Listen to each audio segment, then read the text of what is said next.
Ако един частен джет струва милиони и предлага изключително преживяване, как е възможно да няма същото ниво на безопасност, като един търговски самолет?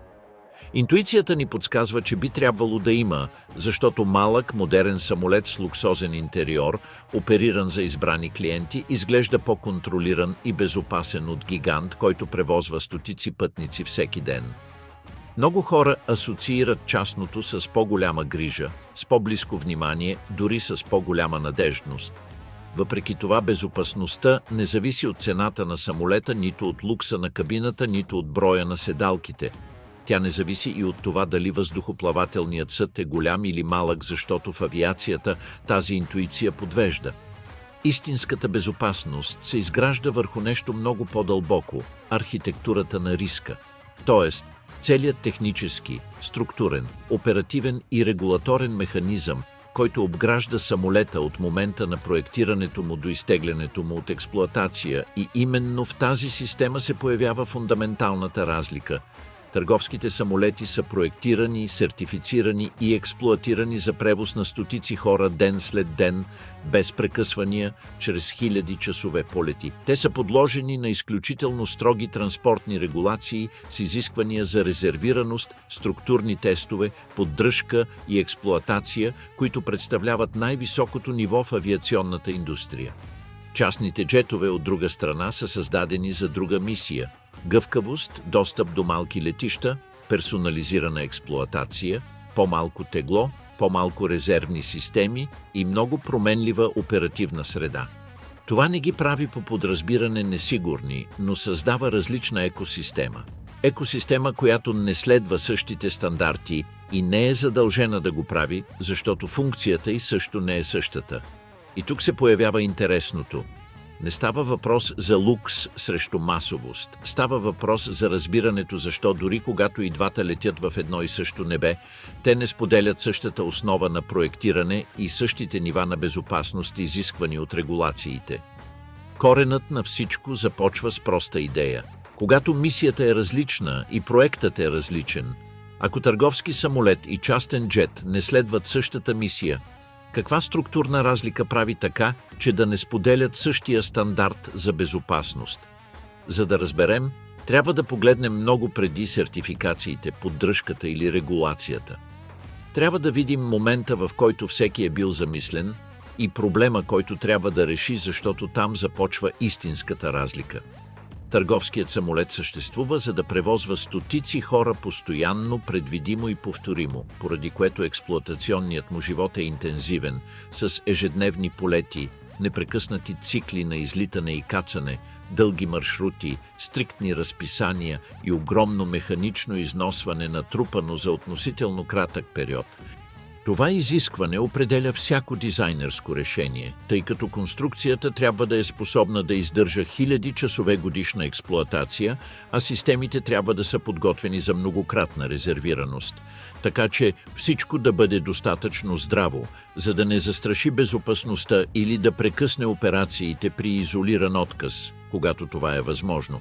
С други думи, търговският самолет се проектира с предпоставката, че полетът трябва да може да продължи дори когато нещо спре да функционира. Този принцип означава, че самолетът може да продължи да лети безопасно дори при повреда на система, защото това не е просто стремеж, а условие, интегрирано в самата му структура. Частният джет, от друга страна, е създаден за напълно различна мисия. Целта му е да предлага гъвкавост, автономност и достъп до малки летища, а не да поддържа индустриализирана експлоатация. Той може да излита от къси писти, да оперира по неравномерни маршрути, да каца на отдалечени летища и да се адаптира към персонализираните нужди на собственика или оператора. За да се постигне тази универсалност, дизайнът се насочва към по-леки и ефективни решения с системи, предназначени за по-малко интензивна употреба, и конструкции, съобразени с различен оперативен профил. В този контекст, частният джет обикновено не натрупва хиляди часове полет годишно и не извършва постоянни цикли седмица след седмица, поради което не е подложен на същия модел на повторни натоварвания или същото ниво на натрупано износване. Тези различия не означават, че единият самолет е по-добър или по-лош от другия, а отразяват, че те не са предназначени за една и съща цел. Търговският самолет функционира като индустриална машина, подготвена да оперира непрекъснато в продължение на дълги периоди, докато частният джет е замислен като превозно средство, фокусирано върху гъвкавостта и наличността, а не върху масовия превоз или екстремните нива на резервираност. Когато се анализира тази разлика от гледна точка на структурната инженерия, пропастта става още по-очевидна. Фюзелажът на търговски самолет е подготвен да разсейва натоварванията, свързани с повторното окабеляване и пресоризация, докато крилата му са проектирани да се огъват в стотици хиляди цикли, без да се компрометира структурната цялост. Хидравличните, електрическите и контролни системи разполагат с дублиране или тройно изпълнение, като всеки от тези елементи отговаря на безопасностни маржове, предвидени така, че самолетът да може да понася предвидими повреди, без да губи способността си за безопасна експлоатация. В частния джет дизайнът остава безопасен, но е насочен към експлоатация с по-малко повторно износване. Конструкцията е по-лека. Резервираността обикновено е по-малка, защото нормативната уредба го позволява, а мисията не изисква толкова високо ниво на толерантност към отказ. Целта е друга – ефективност, наличност и производителност в различни среди. Важно е, че тези различия не се дължат на стил или бизнес философия. Те са подкрепени от авиационните регулации. Мисията на всеки въздухоплавателен съд определя в коя категория се сертифицира. И тези категории не изискват едно и също, защото не са проектирани за едно и също. Ако мисията е различна, дизайнът е различен. И ако дизайнът е различен, безопасността също ще бъде различна. На този етап има нещо, което заслужава по-подробен поглед. Според какви правила се сертифицира всеки самолет, за да се гарантира неговата безопасност? Разликата в безопасността между търговски самолет и частен джет не започва когато излитат, нито когато влизат в поддръжка, нито дори когато се поставят в експлоатация. Тя започва по-рано, в момента когато са замислени и сертифицирани. И тази сертификация не е една и съща за двата вида. Търговският самолет се сертифицира по нормативите FAR-25 или еквивалентния европейски CS-25 категория, предназначена за превозни средства за транспорт, които трябва да превозват големи количества пътници и товар, да оперират хиляди часове годишно и да поддържат много високи нива на структурни и оперативни изисквания в гражданската авиация. FAR-25 изисква конструкцията да е способна да понася натоварвания значително над нормалните условия на експлоатация и определя строги критерии за хидравличните, електрическите, навигационните и контролни системи, така че да поддържат достатъчна резервираност, за да не компрометират полета при отказ. Философията, която ръководи този подход, се основава на много ясна предпоставка. Самолетът трябва да може да поддържа безопасен полет, дори когато нещо спре да функционира, като интегрира в дизайна си способността да толерира повреди, без да се компрометира безопасността. Този принцип е част от стълбовете, върху които се изгражда съвременната търговска авиация. Освен това, FAR-25 налага строги тестове, включително пълни евакуации за по-малко от 90 секунди, изпитания за пресоризация, устойчивост на огън, удари от птици, структурна проверка под сложни натоварвания, анализ на толерантност към щети и демонстрации на работа при изискващи метеорологични условия. Тези тестове са предназначени да покрият широк спектър от оперативни ситуации и да осигурят, че самолетът поддържа високи нива на безопасност през целия си експлоатационен живот. От друга страна, много частни джетове се сертифицират по FAR-23 – рамка, предназначена за по-малки въздухоплавателни съдове в рамките на общата и изпълнителна авиация. Това не е по-ниска нормативна уредба, а набор от изисквания, създаден за различна мисия, при която изискванията се съобразяват с теглото, характеристиките на самолета и оперативната среда, в която се очаква да оперира. FAR-23 не изисква, например, същата резервираност в хидравлика, авионика, електрически системи или системи за пресоризация. Много леки джетове оперират с по-прости системи, с по-малко резервни канали и по-ниски натоварващи маржове, защото не са предназначени да превозват стотици хора или да оперират хиляди часове годишно. Също така не се изисква да демонстрират същата структурна устойчивост при повреди или удари. Философията им обикновенно е fail-safe, при която повреда налага прекратяване на полета възможно най-скоро, а не непременно продължаване на полета нормално. Разликите стават още по-очевидни, когато се сравняват физическите тестове, докато самолет FAR-25 трябва да премине през натоварващи тестове, които водят конструкцията му до 150% от оперативния лимит. Самолет FAR-23 е подложен на по-ниски натоварвания, съобразени с категорията му.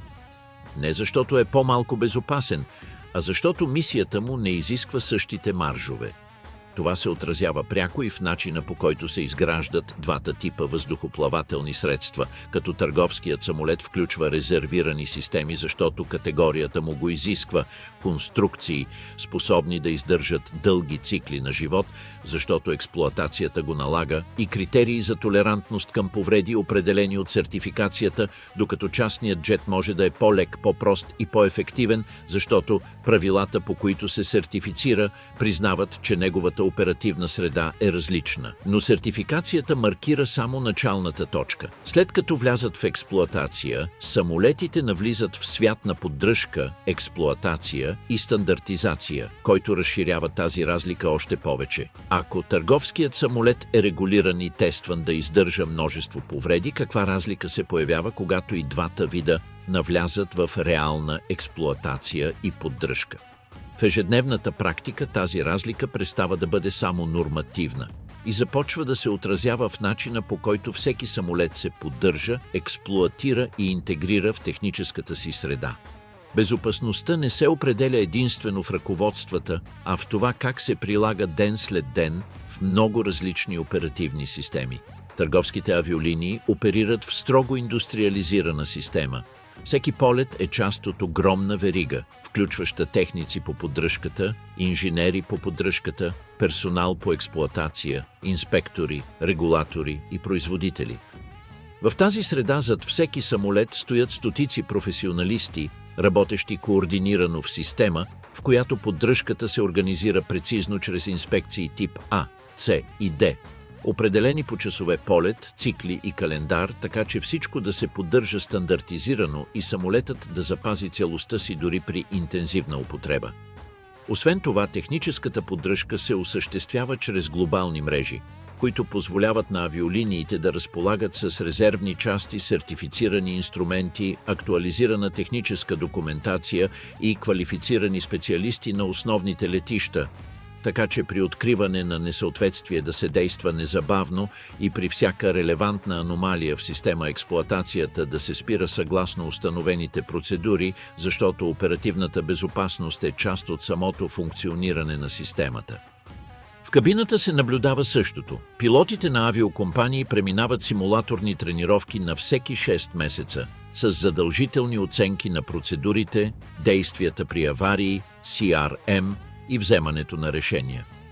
Стандартизацията е толкова строга, че двама пилоти, които никога не са летели заедно, могат да оперират, сякаш го правят всеки ден. Човешкият фактор не се оставя на случайността. Той е регулиран, обучен и контролиран. В света на частните джетове реалността е много различна. Съществуват първокласни корпоративни оператори с изключително високи стандарти, но има и малки фирми, индивидуални оператори и дори частни собственици, които не разполагат със същата техническа структура или логистичен ресурс. Поддръжката остава безопасна, но не винаги е индустриализирана с еднаква интензивност или честота. Нормативната уредба позволява тази вариабилност, защото мисията също е различна. Частните джетове летят по-малко часове годишно, в по-гъвкави среди и с нередовни оперативни цикли. Но тази същата гъвкавост въвежда несигурност.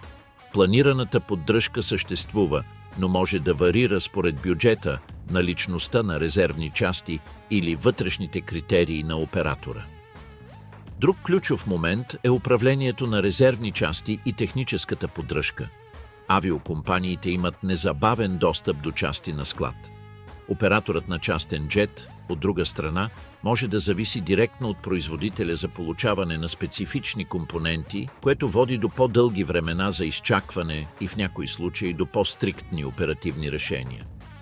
По отношение на износването, разликата не е само количествена, но и качествена, защото докато търговският самолет натрупва часове и цикли систематично и позволява с точност да се предвиди кога да се прегледа всеки компонент, благодарение на предвидимата употреба, при частния джет моделът на полета може значително да варира между кратки маршрути в един и същи ден, продължителни периоди на Земята, операции на отдалечени летища и по-малко унифицирани профили на полет.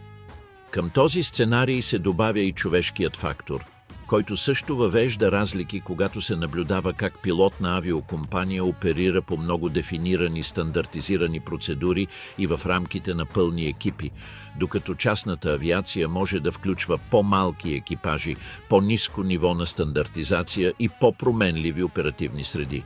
Частният пилот може да е изключително компетентен, но контекстът, в който работи, не е същият като този на авиокомпания. Тук разликата става очевидна. Индустриализирана система срещу по-гъвкава, и двете безопасни, но не еквивалентни. И тази оперативна дименсия е само част от картината, защото при спускане на нивото на вътрешната инженерия, където влизат в игра резервираност, толерантност към повреда и архитектура на системите, се появява още по-дълбоко разделение. Когато се разгледа вътрешната структура на всеки самолет, разликата става още по-ясна.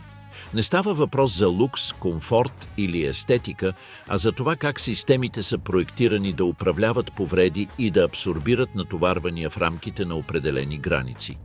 На това ниво безопасността престава да бъде въпрос на възприятие и се разбира като пряк резултат от дизайна. При търговския самолет резервираността е съществена част от архитектурата, защото нормативната уредба изисква въздухоплавателният съд да може да поддържа безопасен полет, дори когато една от основните му системи спре да функционира. На практика това се отразява в организацията на хидравличните системи, които обикновено са разпределени в независими вериги. Така че ако една се повреди, останалите продължават да оперират и поддържат контрола над самолета дори при допълнителни повреди, чрез алтернативни системи, способни да поддържат основните функции. Същият подход се прилага и при авиониката, където търговският самолет включва няколко бордови компютъра, множество навигационни системи, резервираност в сензорите, алтернативни контролни маршрути и кръстосани защити. Всеки критичен компонент разполага с резерв, а тези резерви се оценяват чрез анализи, които определят как системата реагира при множество последователни откази, така че системите да могат да продължат да функционират безопасно дори при свързани повреди. При частния джет архитектурата остава безопасна, но е ориентирана към различен подход, при който основната цел е да може да се приземи безопасно при повреда, а не непременно да продължи експлоатацията при нормални условия. Много леки джетове оперират с по-прости хидравлични конфигурации, понякога с две вериги или дори с една, в зависимост от модела, поради което при аномалия стандартната процедура е да се отклони курсът и да се приоритизира кацането.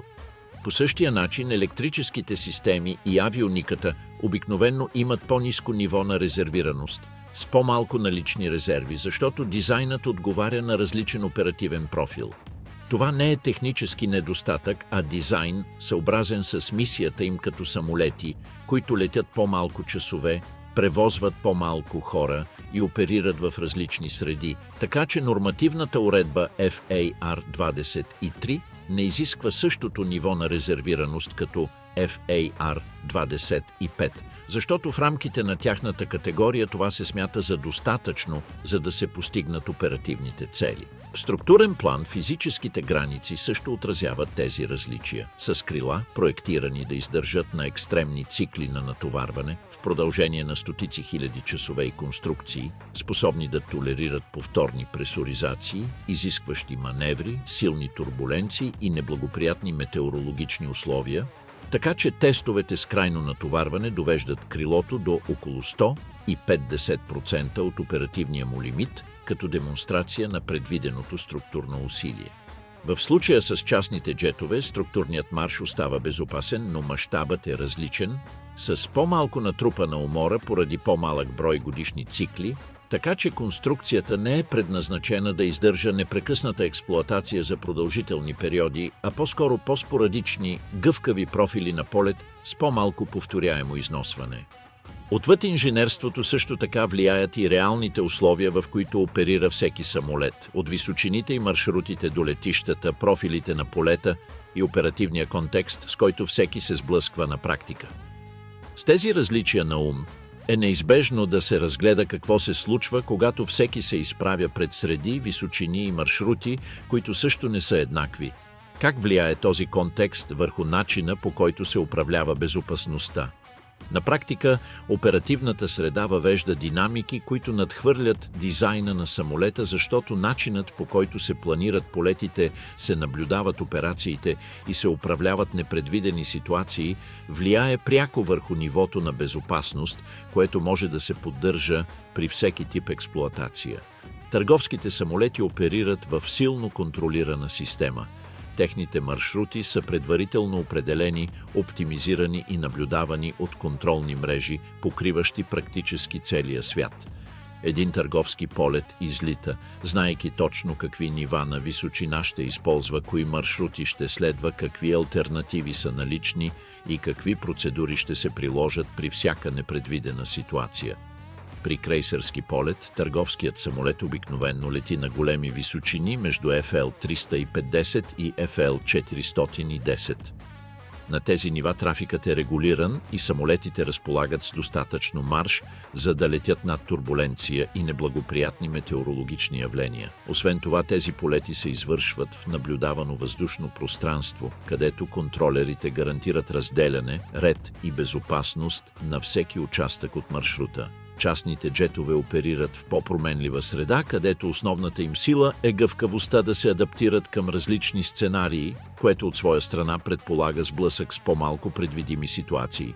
Тези самолети могат да използват малки летища, къси писти, отдалечени аеродроми и места с по-ограничена инфраструктура и в много случаи подходите се извършват с по-малко техническа подкрепа, с по-прости навигационни системи и с по-ниско присъствие на наземни услуги в сравнение с големите летища.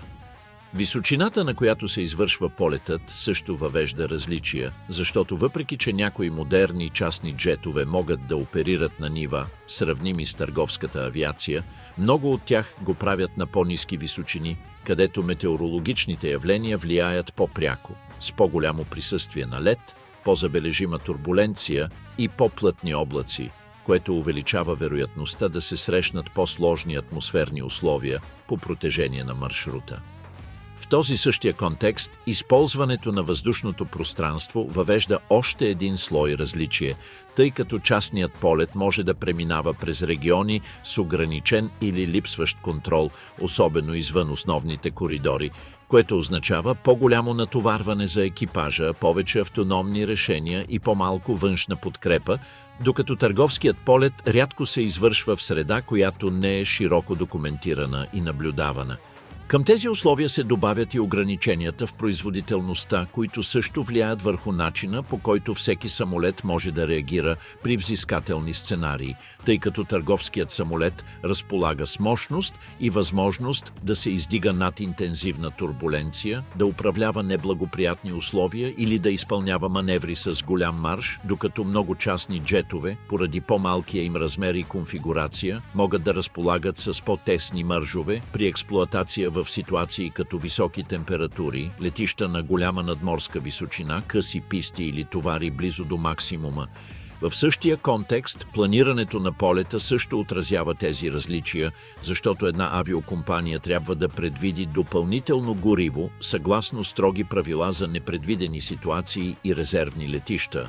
докато частният джет, в зависимост от оператора и мисията, може да коригира планирането си според наличната автономия или да разчита на резервни летища с различно ниво на инфраструктура, без това да означава по-ниска безопасност, а просто по-променлива оперативна среда с по-малко стандартизация. В общ план тези различия оказват пряко влияние върху оперативната безопасност, защото всяко ниво на вариабилност въвежда нови фактори, които трябва да се управляват. Така, търговският самолет се проектира и експлоатира, за да минимизира тази вариабилност чрез стабилни маршрути, оптимални височини, надежна инфраструктура и непрекъснато наблюдение, докато частният джет е замислен да се адаптира към непредвиденото, приемайки по-разнообразна среда, която понякога може да бъде по-взискателна. След като разгледаме дизайна, сертификацията, инженерството, експлоатацията и средата, картината вече е ясна. Безопасността не е изолиран атрибут, а пряк резултат от цялостна система. Затова, когато сравняваме търговски самолети и частни джетове, не сравняваме машини от една и съща екосистема и тази разлика се отразява по осезаем начин в оперативните резултати. Търговската авиация е проектирана да намалява вариабилността практически до нула. Всяко решение, всяка маневра, всяка поддръжка и всяка процедура се изпълнява в рамките на стандартизирана система, постоянно тествана и проверявана. Всичко е насочено към поддържане на надежност на изключително високо ниво. Частните джетове, от друга страна, оперират в много по-гъвкава среда, където способността за адаптация е ценна, но също така въвежда вариации, свързани с летене на по-къси писти, отдалечени аеродроми, по-малко предвидими метеорологични условия, ограничена инфраструктура и стеснено планиране с екипажи, които могат да работят при различни нива на стандартизация и техническа поддръжка, която до голяма степен зависи от оператора, така че нито една от тези променливи не е несигурна сама по себе си, въпреки че в комбинация създават по-променлива среда. Разликата не е технологична, а системна. Търговският самолет е подкрепен от компании, които управляват флота си с индустриална дисциплина, стотици техници, глобални складове, строги ръководства, постоянни одити, задължителни симулатори, дълбока резервираност и огромна мрежа, проектирана така, че всеки полет да се извършва при възможно най-контролирани условия. В частната авиация реалността е хетерогенна. Някои корпоративни оператори поддържат впечатляващи стандарти, сравними с тези на авиокомпания, но много други работят с по-малки структури, ограничени бюджети и по-малко унифицирани процедури. Резултатът е, че оперативното качество може да бъде отлично, добро или просто достатъчно, в зависимост от това кой управлява самолета. Тази вариабилност се отразява в нива на риск, които не са идентични. Също така мисията оказва влияние. Търговската авиация превозва стотици хора всеки ден и е проектирана да осигурява продължителността на полета, дори когато критична система се повреди. Частните джетове, предназначени за превоз на малък брой пътници по гъвкави маршрути, не са задължени да поддържат същото ниво на резервираност. Философията им поставя приоритет върху безопасното кацане при всяка аномалия, а не върху продължаването на мисията. Нито един от двата подхода не е по-добър. Те са различни, защото отговарят на различни нужди. Оперативните резултати отразяват всичко това. Търговската авиация поддържа едно от най-високите нива на безопасност, в която и да е индустрия на планетата, продукт на екосистема, която функционира като едно цяло. Частната авиация, въпреки че също е безопасна, просто не оперира под същата стандартизация, не използва същата инфраструктура и няма същото изискване за резервираност. Рискът ѝ не е драматично по-висок, но е различен, защото съществува в среда, в която променливите се сменят по-често. Важно е да се разбере, че говоренето за различия в безопасността не означава, че частният джет е несигурен, а че начинът, по който се изгражда и управлява, отговаря на различни параметри, определени от неговата мисия, категория, оперативна среда и философия на използване. Когато се експлоатира в рамките на тези параметри, това представлява изключително ефективен начин на летене, макар че не следва същата система и не предлага същото преживяване като търговската авиация. В крайна сметка тези различия не са недостатъци на системата, а част от самия дизайн на авиацията. Два свята, две нужди и две инженерни философии, които се срещат с една и съща цел – да поддържат въздушни операции на изключително високо ниво на безопасност и макар и двете да го постигат, го правят по различни пътища, с различни инструменти и в оперативни рамки, които следват различна логика. Разбирането на този контраст позволява да се оцени защо безопасността не се проявява по един и същи начин във всеки случай, тъй като системите, които поддържат всеки самолет, са замислени да отговарят на различни оперативни контексти. От тази перспектива, всяко излитане разкрива резултатите от десетилетия технически решения, дизайнерски баланси и механизми, предназначени да управляват малко вероятното с тихо прецизиране, напомняйки ни, че авиацията не е само въпрос на машини, а на сложни системи, които функционират в хармония. За да продължите да откривате как се изграждат и експлоатират системите, които поддържат небето в движение, абонирайте се и продължете това пътешествие в следващите видеа.